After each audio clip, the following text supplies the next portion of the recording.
You're watching Music Buzz Live on World Viral TV. Stopping me to take control. Stopping you to let me be.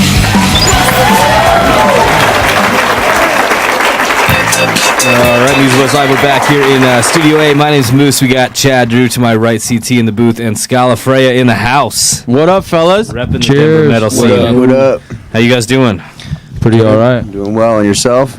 Doing pretty good, man. I was looking at you guys online, and you make some kind of a statement about music affecting state of mind. What's the state of mind you guys are in going into the new year? So with the new album concept, essentially the whole album is focused around how music affects state of mind. So physical and mental state. Going into the new year, I mean, this is kind of a revamped band, going from a 3-piece to a 5-piece. Myself being new as the vocalist. We've got Jake here, who was in my previous band with me, in Eminent Terror. He's playing guitar, and then we've got Danny Mingus here from Syringe. Syringe. It sounds like syringe. Start calling you guys syringe. But Sarin, just for the record. Tomato, like the tomato. dippity. It's just Tomato a little dippity. European flavor on there. Like the dippity without the dippity. And we got Scalafrea right. That's right? I know you were having a hard time. You are correct. That is how I you have all pronounce kinds it. of hard times. You know. Yeah, I like the name. It's a good name. Right on. So talk a little more about the album. Where'd you guys record?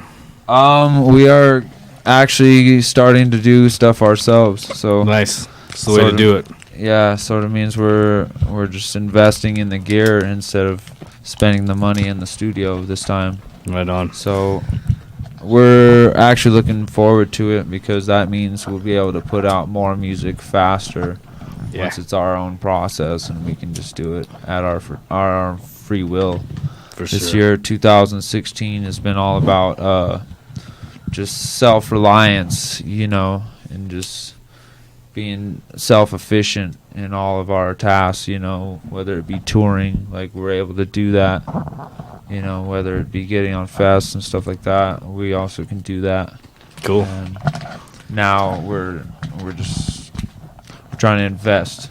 And How's the dichotomy? How's the charisma between having the extra two? Has it completely advanced the band or in a new direction or what? I feel like it is a brand new direction, actually. We've written some really cool songs. We have about enough riffs to probably create about 7 or 8 songs now. So I think we have maybe 5 in the works. Yeah. Cool. Yeah. What kind of face melting is going to go on? Yeah. The best kind. Yeah. The hardest All kind. sorts of face melting. I mean, lots of pretty melodic stuff, but lots of brutal, heavy shit. Lots of time changes and crazy parts. And all right. So Yeah. what's your take on the music scene in Denver right now? Are we good? Are we sinking? I feel like 3 years ago we were pushing a bunch of bands out, and it's kind of slowed a little bit. It has. in the last I don't year think or that two. we've had as much. I think there's been a little more stagnation. I don't know so much, maybe not metal specifically, but as a whole, the musicians in Denver, we haven't had a Flowbots in a couple of years. I guess we have Nathaniel Rateliff, so I'm full of shit, but I mean, we're popping them out one at it least. doesn't at a seem like time. there's as many, though. Yeah. as far as metal bands, there's some really good metal in Denver that resides still. I mean, in my own personal opinion, as far as the metal scene's concerned, I mean, I don't know about, the whole music scene in general, but the metal music scene, in my opinion, is a beautiful scene. I mean, it's a very tight-knit community. That it is, for sure. I mean, For sure. Almost everybody knows everybody. Everyone's a brother, yeah. And we all treat each other as such, so... I mean, as far as our scene's concerned, I think there's a lot of support coming from every which direction, and I mean, there's a lot of love coming from everywhere. So, I think it's 2016 awesome. was a pretty brutal year overall for the world in a lot of different ways, and I know that the Denver music scene, especially the metal, had a couple of pretty hard things to get over, with Danny Pappas and a couple other things that had happened within the scene that I think that I've been kind of getting the impression recently, and I think the whole world knows this too, that they need to do, is that everybody's kind of been bridging and reaching out and helping and working together. There's this light that is starting to shine out of all of what the darkness of 2016 in so many different ways, and I think that the metal community has a great opportunity to pave the way and show the way because of the tightness and the group effort that comes along with it. Absolutely. And there's some sick bands. There's bands like actually his band Saren is really sick. There's Veil of Noth, there's Tethys, there's Apotheon. Can't forget Apotheon. Allegiance, Cephalic Carnage. Legion, yeah. Allegion is from Denver. Right. Havoc is from Denver. Right. Omniism. There's some sick metal out of Denver. Cephalic Carnage. Yeah. Although I don't Absolutely. know how much they're doing right now, but they're from Denver. Legion of Death. Yeah, Legion of Death.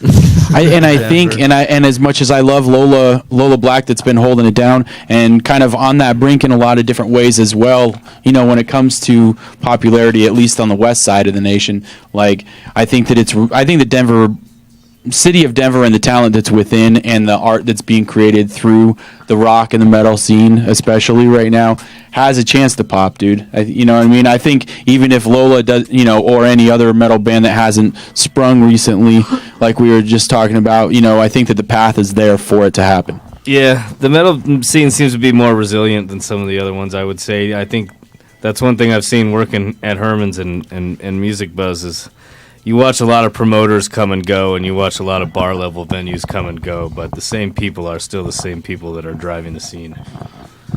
Right. Well said.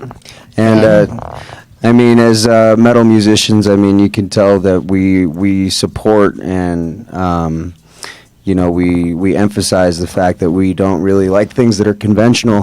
The music being one thing, and like you said, there's a lot of potential here in Denver. I know us ourselves, like Joe was saying, we're focusing on trying to be as professional as possible, invest in better equipment and learning our trade as best as we can, being more self-reliant, independent. And I know a lot of bands that we play with here in Denver are the same way, and we're just trying to remain professional and do what we love. So. Right. At the end of the day, like the difference between a band who's successful and not is a band who can blow people away. And Very true. All of us have the tools to do that. If you put the time in and you learn it and you're passionate about it, then nothing's going to stop you. Totally agreed. Right. Absolutely. Where's the best place to check you guys out online? Probably Bandcamp. We have our discography there. Okay. Or YouTube. We have some videos on YouTube, some stuff, and on Facebook as well. Just look up Scalafrea. There will be a lot of content coming here. That's another thing that we're focusing on as well is our image, in social media, in every way, shape, and form, getting our name out there. There will be a lot of content that will be, Facebook, Bandcamp. You guys have a pretty website. good Facebook following, man. You guys got like 5,000 some likes. Yeah. It's pretty impressive. Hell yeah, It's been a long time, though. We started in 2002. Oh, shit. Okay. So we've been around for a long time. Right on. Wow. Crazy. Time for our second wind here, and we're gonna make a hard push absolutely. and try to go as far as we fucking can. It's definitely a new beginning. We just have this concept. I just read this article on binaural beats, and it's basically how they sync up a wave in each ear. I gotta talk into the mic. A wave in each side, and then it syncs up with your brain waves, and then you can alter your state that way. And so they have a different wave for each feeling. Like they have one to put you to sleep if you need to be tired. They have one to keep you awake. Just relating back to the album concept and evoking emotion and even physical. Scalafrea in and of itself, the name is kind of a change on the word scalafrio, which in Spanish is goosebumps. A physical manifestation of what music can do. So again, this album is kind of focusing on that. So That's awesome. Fucking A. Right Fucking on. A, dude. Thanks for coming down, guys. We appreciate it. Scalafrea, ladies and gentlemen, check them out on Bandcamp. This is Music Was Live. We're going to take a quick break. We'll be right back with the top 5. Stick around. Thank you.